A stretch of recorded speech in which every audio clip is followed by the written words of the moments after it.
నా బిడ్డ జీవితంలో అనింద్య విషయంలో దేవుడు ఒక గొప్ప ఆశ్చర్య కార్యాన్ని చేశారు.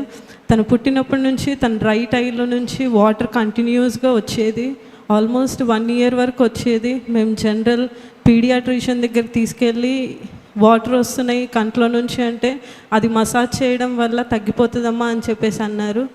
ఆఫ్టర్ 1 year బర్త్డే కంప్లీట్ అయిన తర్వాత మళ్ళీ ఆయన దగ్గర కాకుండా ఐ స్పెషలిస్ట్ దగ్గరికి వెళ్ళి చూపించామన్నమాట. తను చూసి అన్నది తనకు ఆపరేషన్ పడుతుంది, ఆ డక్ని క్లియర్ చేయాలని చెప్పేసి డాక్టర్ చెప్పారు. మేమైతే చాలా భయపడ్డాం. 1 year బేబీకి ఇంత పెద్ద ఇష్యూ ఎందుకు వచ్చిందా అన్నట్టు మేము చాలా బాధపడ్డాం. అయినా మేము ఏంటంటే ఒకరి దగ్గర కాకుండా ఒక 2-3 దగ్గర చూపించుకుంటే ఏం చెప్తున్నారు అన్నట్టు వాసనైకరికి వేరే వేరే ఐ స్పెషలిస్ట్ దగ్గర తీసుకెళ్ళి కూడా చూపించాము. అందరూ అదే మాట చెప్పారు. ఇంకా చాలా భయపడిపోయి అయ్యగారి దగ్గరకు వచ్చి ప్రార్థన చేయించుకున్నాము.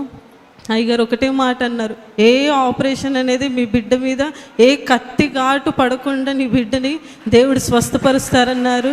అదే రీతిగా ఒక్క చిన్న కత్తి ఘాటు కూడా లేకుండా నా బిడ్డకి దేవుడు స్వస్థపరిచారు. ఆ విషయమందు మేము స్పాన్సర్ చేసుకొని సాక్ష్యం చెప్పుకుందామని చెప్పేసి అనుకున్నాము.